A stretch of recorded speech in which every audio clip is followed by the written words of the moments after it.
Rockin'. Be going back to the clap time, boys. Rockin', rockin' and rollin'. Down To the beach I'm strolling, but the seagulls poking my head. Not fun. I said, seagulls, stop it now.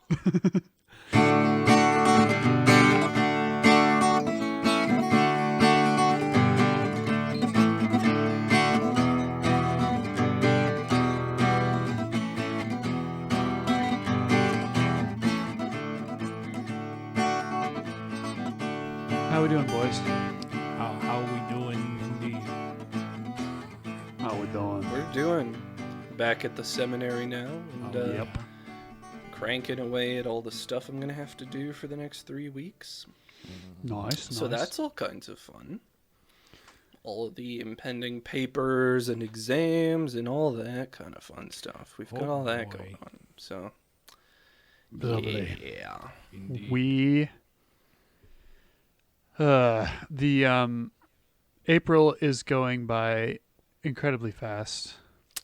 Mm-hmm. There are two big events that are happening next Saturday in my schedule. There's the Newman Center bike race in the morning on that Saturday, and then that evening I have to go to a formal dinner auction fundraiser for the school I work for. So that's going to be a very long day, but should be fun. But that snuck up on me because I've been working on things related to it leading up to it. And I was like, Wait, that's I'm gonna next have week. To go to that. yeah, it's like, oh, yes, that's next week. This Right. needs to be done now. So lots of projects. Fortunately, due to the I had to make a bunch of bidder cards, like, with like the numbers on them. They raised the ones. Bitter. Bidder.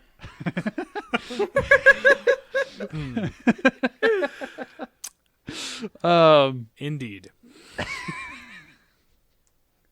When they raised the card, to bid on an auction item, we needed to make starting from 100 through 1,000, and we had to get a bunch of card stock and a bunch of glue and print these numbers out and fold them. And that was a big project, but it's fun when you have high school or student volunteers that you can delegate things to. So they did the vast majority of it for me. I'm very grateful for that. So Neat. I was like, hey, Father Slattery, we need, you have a service club, right? You want to fold some paper for me? Here's the stuff. I got the stuff for I you. got the stuff. But yeah, busy week at work. This weekend, it'll have already happened by the time the episode goes out, I suppose. But I've got a cousin getting 3 of her kids baptized, and I'm godfathering 2 of them. So He's going forth to christening. indeed, so that'll bring my total head count up to 3. That's one way to put it. Gonna be responsible for a lot of people. Indeed, quite responsible, but it'll be good. It's awesome. Okay? So you have Noah, and then there'll Yes. be which of the kids are you godfathering? The oldest of the 3, Jake, and the youngest of the 3, Brielle. Okay. Nice. If you're listening in the future, hi. I don't Hello. know how or why you. How on listening earth to did you this. find this? This is a message to you from the past. How on earth did you find this? We probably told you about it, in all honesty. Yeah, And that's it's true. On That's a archive.org, if nothing else. Yeah. It's literally never going away That's until the eventual heat death of the universe. that is actually kind of cool to think about and slightly weird, but mostly cool. Mostly cool. So that means we better do a good job. If this is We'd gonna better. be- I mean, it was your topic this week.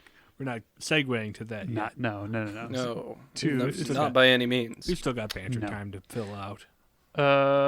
We have received some formal official feedback from our listener supreme. Wait. We have? Oh, right. Have you seen this yet? I Have haven't you, checked the email recently. looked at the Gmail? Are we going to do a live looking at the Gmail bit? You Should know, this be a if we segment? get Should we make a listeners, bumper for it? if we get listeners, we a could monthly do mailbag. mailbag? Yeah, which would Yeah, be like people. every 3 weeks. But yeah, I'm actually pulling up something different. He has some feedback for our sentence reduction bit, and it's not telling us not to do it. And in fact, as it turns out, I is a diphthong. You know, it has that kind of two different I.e. I. So we can actually reduce that one step How further. can one letter be a diphthong? I. I think that's not the right term, but that's the term he used. I think diphthong is It's like, like two a vowels smashed two together. letters smashed Two together. letters. Like O-E or Sus- O-U. You know what? Sustained, I guess. We're going to consult the Oracle of Google To in the order to find interwebs. out Or Oracle has seen it in her the vision. precise definition of a diphthong. A sound formed by the combination of two vowels, so it does actually apply here. Interesting. We should have trusted you, John. Should have. I mean, at this point, it should be clear to you who the listener supreme is if you are. I thought there was like a conversation we were having over dinner or something where I brought up diphthongs for whatever reason. I'm like, what? Is that the right term? And we looked it up. It's like, oh yeah, this that's was fairly recently too. not like so I think recent. that was while I was home for Easter, wasn't it? Must have It been. might have been. I think it was because Mike wasn't familiar with the term, and so we were attempting to explain it to him. And we weren't sure if we were correct, and I think we consulted Google. As we are wont to do. And was there any other feedback? That was it. Okay. Since our last episode, that's all we've gotten. So Oh, thank you, John, for allowing us to dive using deeper the, into our bits. official channels. Now that I think of it, if we want people to email us, we should probably. Is that on the website? I'll have to check the website. We should probably, put more info on the website, like who we are, what our faces bios look or like. whatever. Do we want our faces on the internet? I mean, Yeah, they already are. our faces are already on the internet. They are, just not tied to And- that specific. Yeah, thing. I think it's nice for a podcast website to have what its hosts look like. Sure. It's always a fun game. Like neither Ethan nor Patrick from the Crunch look anything like I imagined them to look like. Just based I on had their them audio. backwards. It wasn't until Exactly. I read It's a blog exactly that Patrick had written, and I was like, "Wait, you're Patrick? I didn't peg you as a Patrick-looking guy." But now, or a Patrick sounding guy. yeah, Patrick sounding guy. It's interesting too, like when you hear, just the audio of people, you form an image of in your head of what they look like. That would be an interesting social experiment. Like have people listen to voices and conversations and stuff and describe what they think the face looks like. or just show a list of pictures of like different facial shapes and hair colors and whatnot. It's like, okay, Basically, so of listen to this list- voice and make a me of who you think that voice belongs to. Mm-hmm. That would be an interesting experiment. Nor does Father Anthony look anything like I thought he would. It didn't. Father Harrison now he looks Father he looks Harrison, more or less like yeah, he looks about like what I thought he would look like. yeah. But Father Anthony looks nothing like I thought he would. I wasn't terribly surprised. Maybe because I had seen on Twitter pictures of Nick Sharapa, his brother, so I had a general idea of. Although, But Father Anthony's still just way more scruffy than Nick Sharapa. I mean, nowadays Nick has gotten pretty scruffy. Now that he's married and doesn't have to care looks anymore. a little bit almost like Father Goebel in a way, like a little bit. He doesn't have the hair. The hair is a pretty Yeah, that's essential feature. True. That's true. The curliness. I'm still missing that Clerically Speaking podcast. It's. I mean, Oh, there's I the miss it so backlog, much. but I miss the weekly episodes. But I guess I'll have to listen to the other ones at my disposal. Well, hey, it in absence of that podcast gives other people more time to listen to ours. Yeah, all the more for us because that's totally. We're Time totally nuts. competing with We're far more well-known Catholic speakers. totally directly competing. I don't know. I think part of a podcast is just as much who is saying it as what's being said, in terms Right. of popularity. So Right. maybe we just need to do something notorious. Okay, maybe that's not the right word. Definitely not notorious. Honestly, as far as social media is concerned, you could breathe and it could become notorious. Yeah. Just, I My just pictured a Twitter string of you replying to yourself: inhale, exhale. I'm breathing in. Exhale. I'm breathing in. I'm breathing in. I'm breathing in. I'm breathing in. I'm breathing in. Whoa.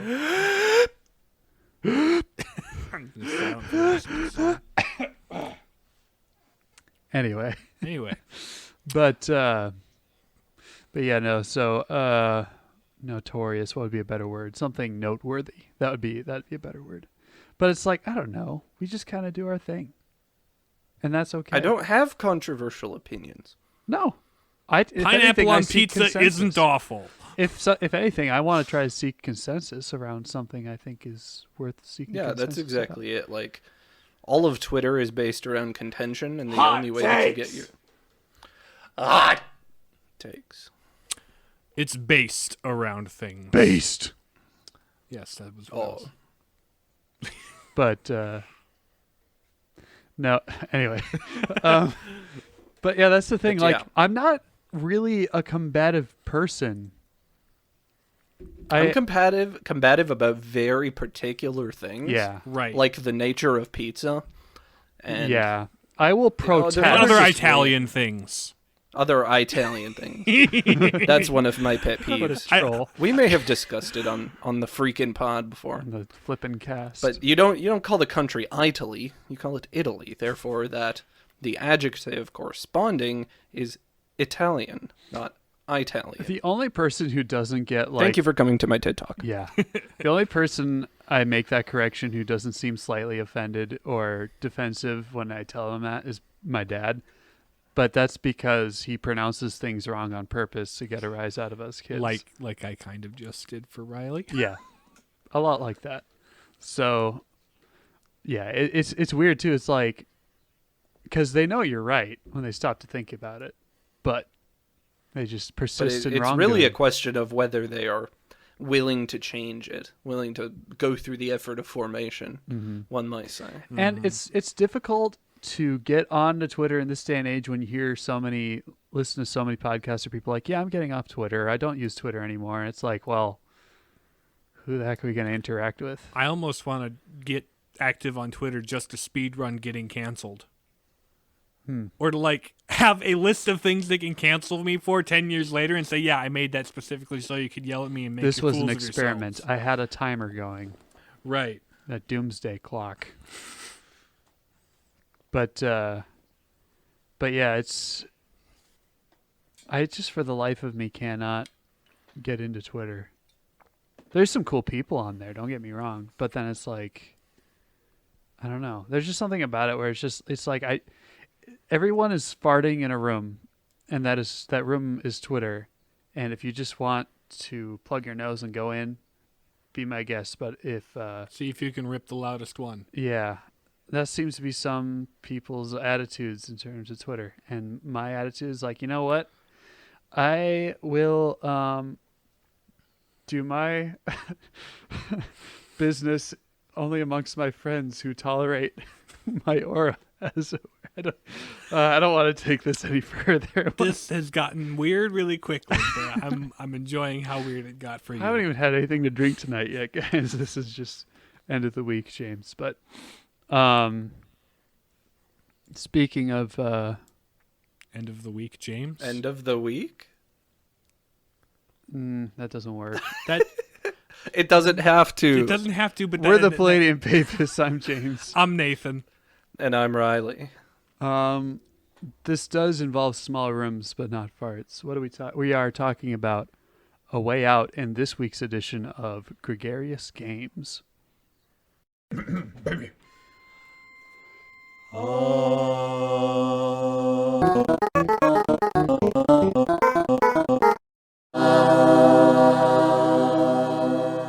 So, A Way Out is a 3D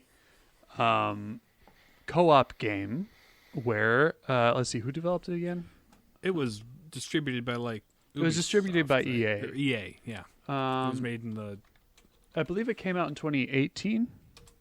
Something not like mistaken. that, yeah. Something like It's a very small Swedish development studio, Yep. I believe. Yep. But it was like funded by and distributed by EA. Yep. Yes, 2018. So, you play as these two characters in like the early 1970s. They've been put into prison. So one player plays the character of Leo, who is, obviously a convict, and the other one is Vincent. Now Vincent Also a convict. Yeah. Yes, So because you're the in game prison. opens. It's Vincent is being introduced into prison, and Leo is kind of watching from the behind the gates. like, who's this guy? Look at this dude. It's a really neat intro sequence because it starts you out in split screen, so that Leo has agency over the cutscene, sort of. That's happening to Vincent. Yep. So and then you can kind of follow along from a distance and kind of watch him go through the motions of being inducted into jail. Not induced. The hospital doesn't happen till later. Anyway, they find out that they were not roommates. They were cellmates. Well, across like the next cell over from each other, so they're neighbors. So Leo's just kind of like, "Hey, don't bother talking to me," and Vincent is just like, "Okay." But so we find out that there are these guys in prison who are kind of out to get Leo, or this one big dude specifically, who's kind of out to get Leo because apparently Leo kind of had a falling out with this guy's boss. What was his name again? Harvey. Harvey. Didn't do any research. Where's before? Harvey? You What's don't have- that? You don't have notes. I mean, Being we just very played the professional game right like now? 3 days ago. Where's Harvey? But at any rate, so this guy on the inside is being paid to kill Leo. So they get into a fight and manage to incapacitate him, and Vincent steps in and helps Leo out. Mm-hmm. And so that like, kind of earns Leo's respect. and a little bit. to a degree, but Leo's like, "Okay, what's your angle here, dude? What do you want with me? Why do you keep following me around?" And he's like, "You have a beef with Harvey. I also have a beef with Harvey. We need to get out and go get him." He's like, "All right, I don't know if I quite trust you, but I've got a plan to escape. So meet me tonight and we'll start doing the thing." So anyway, you work together in co-op gameplay to escape from prison and, work your way through the countryside as you escape from the police. After meeting a nice, friendly old couple, eating all their cookies and doing their dishes and fixing up their old truck. And playing some banjo and playing and their piano. Yeah, doing a little duet in their kitchen, letting their horses out to pasture, just really helping these folks out, They start shooting at you and they call the cops. So you head out in this big action sequence where you escape the cops and go into the big city where you meet up with Leo's wife. In the meantime, like while they're in transit still, they have a bit of a conversation about why they're in prison and why they have beef with Harvey. Mm-hmm. So Leo had stolen this, I believe, the Black Orloff, which is like this diamond, right? Mm-hmm. And he had stolen it for Harvey, and he was working with Harvey to try to sell it, for a lot of money. And so it was going great until Harvey just decided to shoot their buyer in the head and leave Leo in the dust to be arrested by the cops. He took the money, he took the diamond, And then- double-crossed everybody. Yeah. So he really stuck it to Leo, who is not, he wants revenge. Vincent, on the other hand, Leo could tell he's not really a street guy. He's got sort of this white collar look to him. He's like, "Yeah, I was a banker. I did some money laundering for Harvey, and my brother's like, we should get out of this." And so we were working on that, but then Harvey, killed my brother. So now I have And to then framed Vincent for it. So that's why he's in jail. So I've got to get him. So like, all right, well, and they're kind of, over the course of this escapade, they're kind of building a friendship and almost like a brotherhood. So over the course of time, so they go into town. They meet up with Leo's wife and his son and kind of hang out with them for a little bit. He's like, "Hey, you stay safe. You stay hidden. We're going after Harvey." So while they're they go and get some weapons and mess around in an old junkyard. If you're us, and the person they buy the weapons from is kind of suspicious though, so she kind of rats on them to Harvey, who sends an assassin after them. But in the meantime, Vincent has a contact. He's like, hey, we found out that Harvey's in Mexico. I got a pilot. She's going to take us there. Oh, crap. I just got a call from my wife. We're not on the best terms. And she's going into labor with our child. So they sneak over to the hospital. Well, first they get jumped by the guy. They get Harvey jumped by the sends guy, out. and they have to fight him off. The assassin, that is. But then Harvey and Leo go to the hospital. Yep. Or Leo and Vincent. Vincent. And Not Harvey Harvey. names. Yes. I'm bad. Yes. So they go to the hospital, sneak in, and see his wife, and she's like, "What are you doing here?" He's like, "She's my daughter too," because they sort of had a bit of a falling out over this revenge mission thing, and Vincent going to jail and all that, and his wife Carol isn't too pleased about it, but she lets him see his daughter, his newborn daughter. But while they're there, the cops show up, so they have to. There's this whole sequence where they escape from the hospital and make a run for it. So after they get out of the hospital, they meet up with the pilot, and she flies them to Mexico, where you track down Harvey and ice him. You kill him. And after a big shootout with his goons. Mm-hmm. And after that, there's a big chase scene, and they get back on the plane and fly back to the States. When they arrive back at the airport, the cops are all there. The jig is up. Oops. But then Vincent takes a gun from one of the officers and points it at Leo. It's like, I'm sorry, Leo, it had to be this way. Because, dum-dum-dum, Vincent was an undercover cop. And his brother wasn't killed for money laundering. His brother was an undercover policeman who was the buyer that Harvey killed, because it was like a sting operation to try to get the big diamond away from Harvey.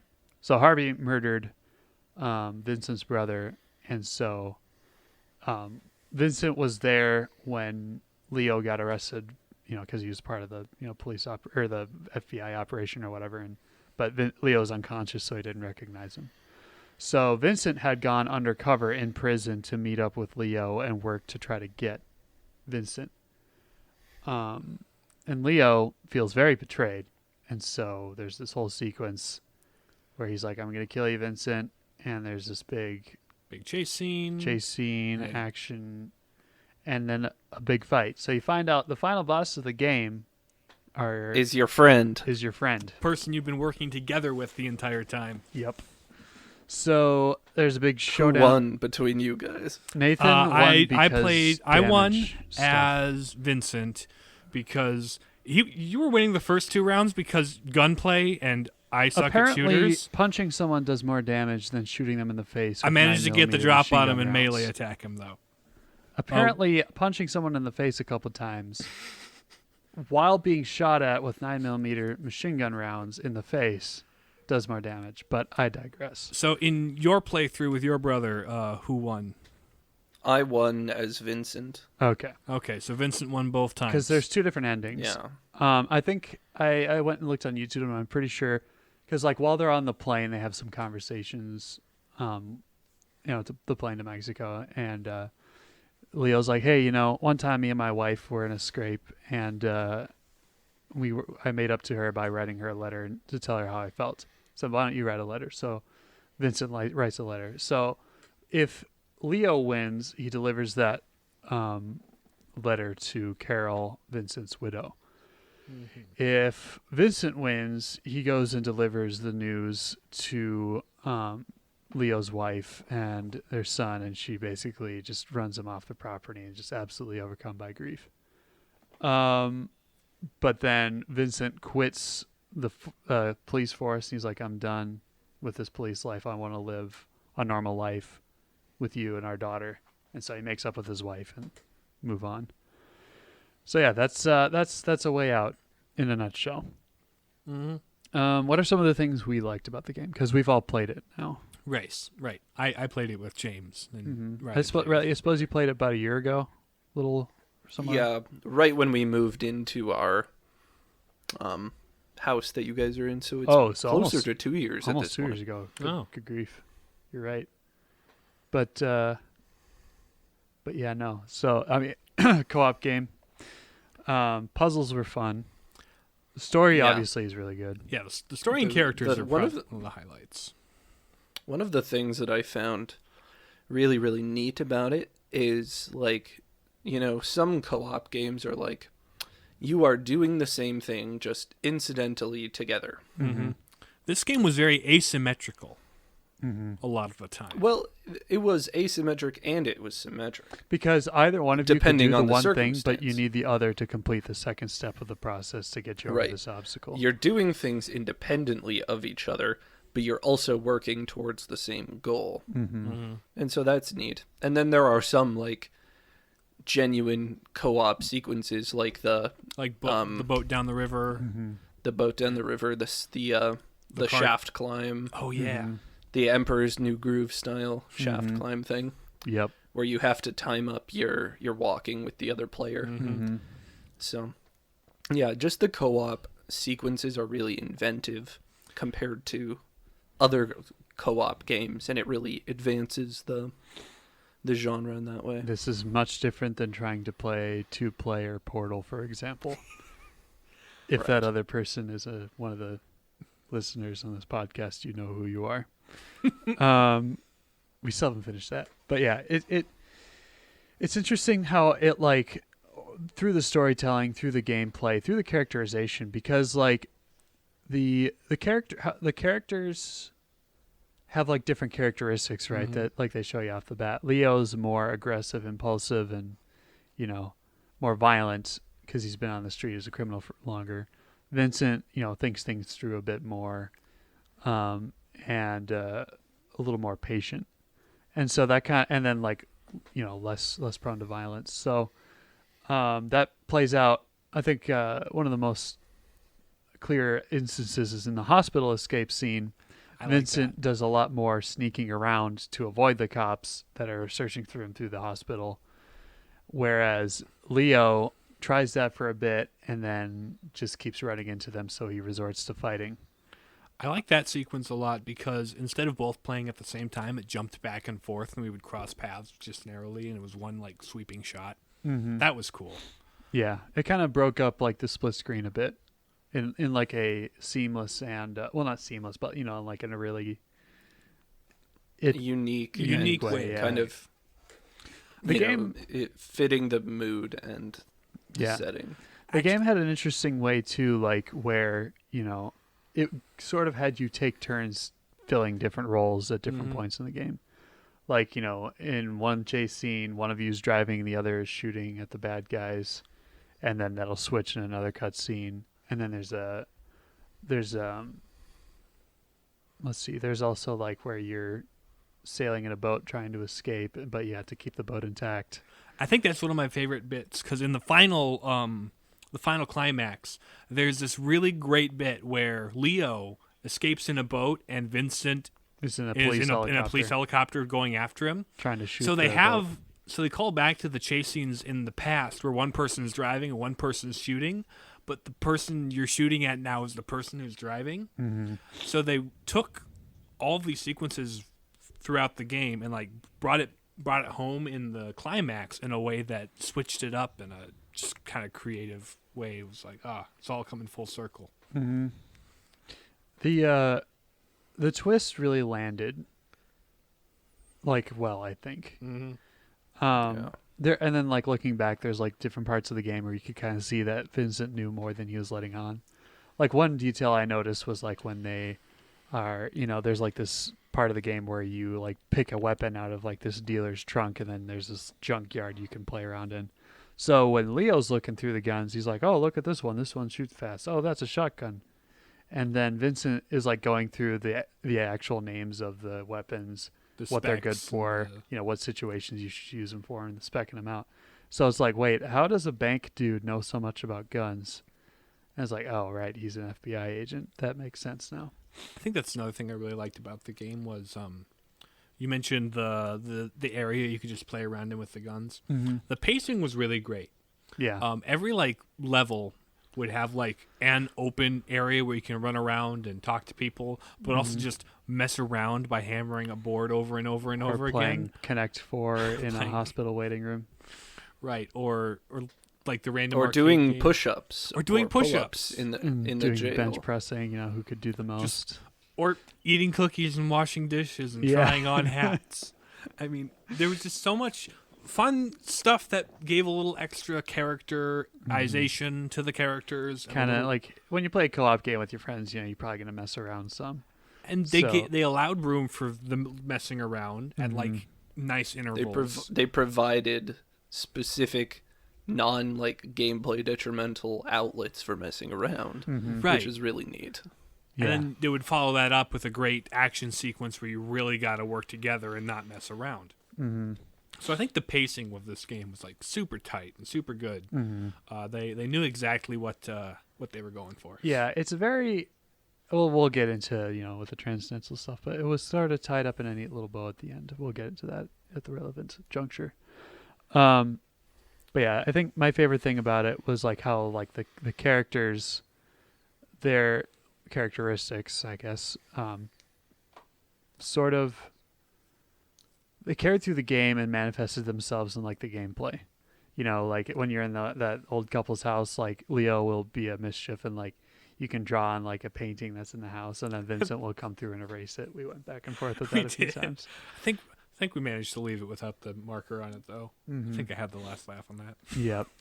But also, you would get different reactions from NPCs by talking to them, and I think Yeah. there's a couple of people that you can only really advance the story if one or the person other talks to yeah. them because of their approach and their relevance to the story.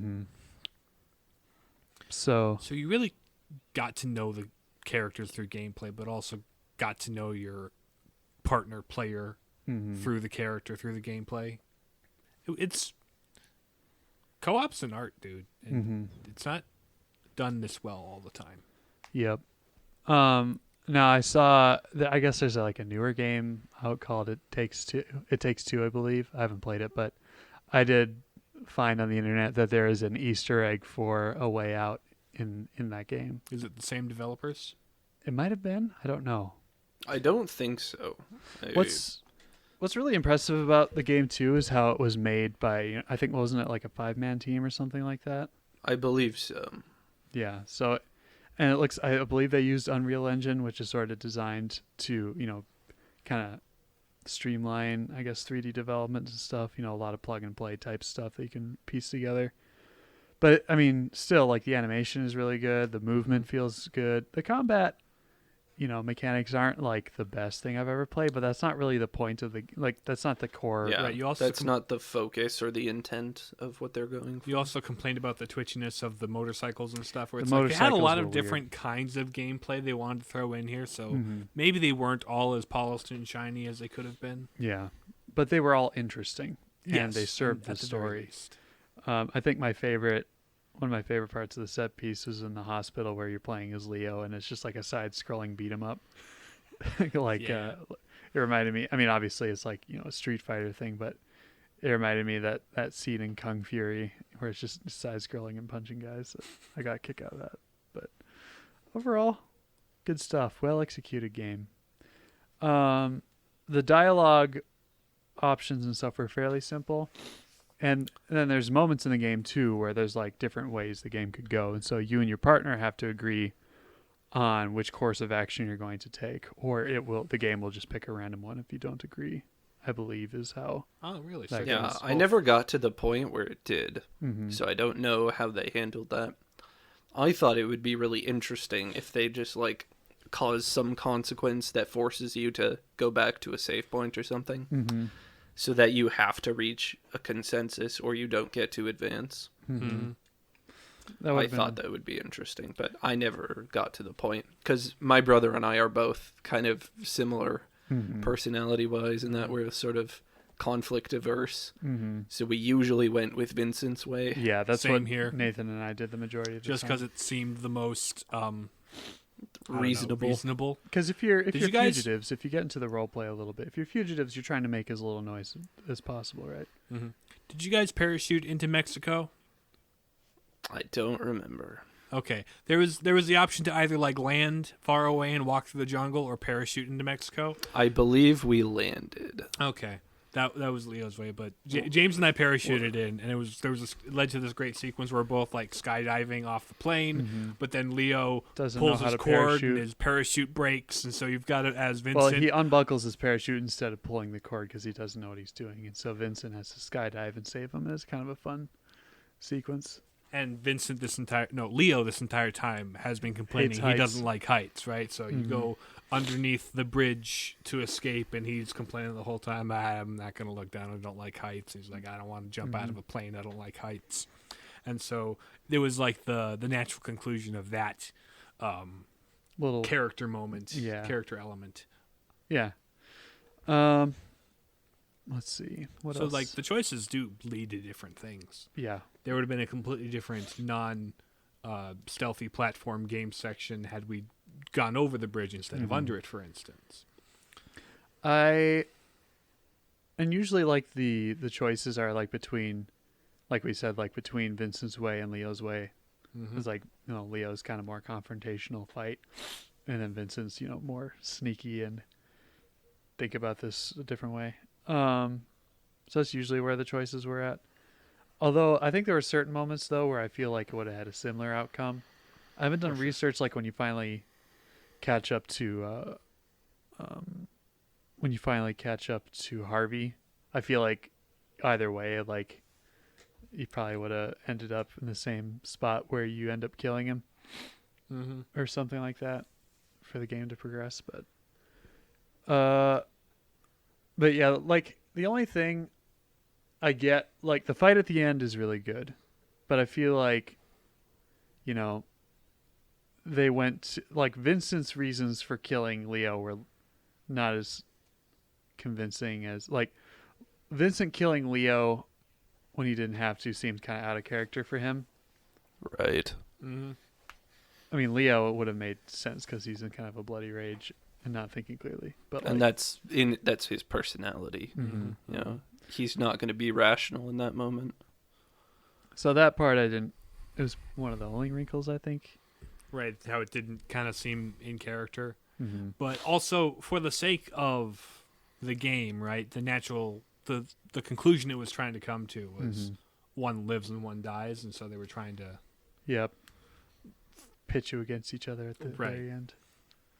And I love that. You spend the whole game working together and building up this rapport. In this relationship, yeah. And then to have your partner for the entire game be the final boss is one of the most satisfying things they could have possibly done. Mm-hmm. Yep. So overall, really well done co-op game. Much easier to play than another, like, say Mario 3D World when you don't know how to play Mario and all of the other three of your roommates know. It's not really co-op at all. No, it's not. No, it's really not. It's actually really cutthroat. We're all going for the crown. Yep. So at any rate, Probably the best co-op game I've played since Lego Star Wars. yeah, that's another good one. Although that's We should another do one an episode on that. Well, I mean, we did an episode on Star Wars. That's basically Lego Star Wars. Just with more pantomime and Lego. Yeah. And there's some merits to it, but at any But rate, I think we've gotten through the cool stuff bit. yeah, let's do some transcendental analysis. So, truth. What truths can we ascertain from A Way Out? Even when your life is really messy, you still gotta stick with your family. Mm-hmm. I think that's a theme it really hammers home, but from both characters' perspectives. Right, because Yeah. Leo's looking out for his family, and Vincent's looking out for his new family, and they both kind of have to make these hard choices for them. Yep. For being this kind of, pretty high-level gangster that Leo was, he has a surprisingly tight relationship with his family. Mm-hmm. Right, And everything he's he not does is like for them. he is by no means a deadbeat dad. Or he's like a very power-hungry devoted father gangster. and husband Right. when he isn't in jail. Mm-hmm. Conversely, Vincent kind of is not the best husband ever. His Because he career gets is a little kinda- too into his work. And Yep. his wife is neglected because of that. Mm-hmm. And they'd been struggling for years to have a child, and they finally have one. And now he's in the middle of this situation. Mhm. So, and strangely enough, it's like Leo that sort of helps Vincent find a way to reconcile with his wife. Honestly, I was kind of hoping that when we got to the hospital, there would be a button mashing mini game so I didn't drop the baby. I was like, please let there be a drop the baby mini game. I thought that would have been. But it was a tender cutscene, so I'll The take interrogation scene, I forgot about that, where you chase down like that informant. Oh yeah, And you building both have to pick different things to threaten him with. To threaten him with, yeah. Anyway, that's not in truth. No, I just remembered it. What other truths, I guess, are in there? Crime doesn't pay. Crime doesn't pay. Indeed. And, violence ain't the answer. And revenge is also a fool's errand, I think, is the point this game tries to make too. Right, because they're both out to get this guy who, in one event, caused both their problems, but they still end up falling out with each other over it. They both kind of went too far to get themselves into this position. Yeah, Vincent is falling out with his wife because of it. Mm-hmm. He only took the assignment because of a personal vendetta in the Mm-hmm. which was not a And Leo's sort of putting his family at risk as well. Like they're in hiding both from the police and from, Harvey's guys. Harvey's guys as well. So like they both have kind of put that family in jeopardy, their family in jeopardy. And, even at this friendship that they formed, Vincent still has kind of pulled a fast one on Leo. And that's kind of, he feels, rather betrayed by that. Right, Leo grew up kind of his whole life, the whole world's against me, I can't trust anybody, and the one time he trusts somebody, well, it's the fuzz. Mm-hmm. And the only person he and his wife, were the only people who ever stuck out for each other. Mm-hmm. And so like you said, like the one time he trusts somebody, he screws him over. So I let you play basketball with my kid, man. And by play basketball, I mean we totally walk around him. Yeah, we did anything but play basketball with Leo's son. We just Pass kept me it. a ball. Nope. No. We're just trying to make 3-pointers. Like, sit down, kid. But that was another fun sequence. Goodness. What is good in A Way Out? Like we've already said, like the relationship between Leo and his family is kind of a surprising island of goodness in amongst all of this sad. Because this game is kind of like, it has a pretty bleak outlook for a lot of it. And once they escape, like things start to look up, but as soon as you get out, you're just on the run again. And so you have this kind of respite when you get to Leo's wife's place and kind of just get to have some normal family time. So yeah, that's a nice little island of goodness in amongst all of the constant running and suffering and wondering when this is all going to be over. And then violence to make it over. And then violence afterwards. So much violence. So much death. What can men do against such reckless hate? Beauty. What is beautiful in the game? Pretty well made. I It have is to say. actually rather nice. Excuse me.